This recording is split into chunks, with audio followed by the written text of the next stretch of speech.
O tráfico marítimo ou as actividades costeiras traen consigo unha serie de riscos. Conscientes desta situación, dende a Consellería do Mar adquiriron 3 equipos conformados por 2 traxes especiais cada un e 2 duchas de descontaminación, tal e como sinalou a Conselleira do Mar.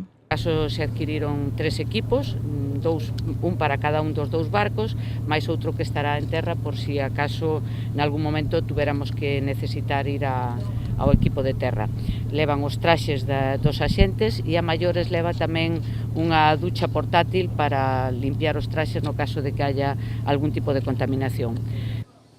Estes novos equipamentos foron expostos aos medios en Vilagarcía nunha xornada formativa sobre como se deben utilizar debidamente estes novos materiais.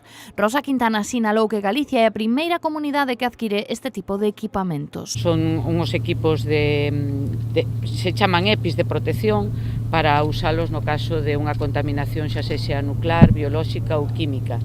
Están neste momento recibindo a formación os rapaces que os van utilizar, porque son traxes moi específicos.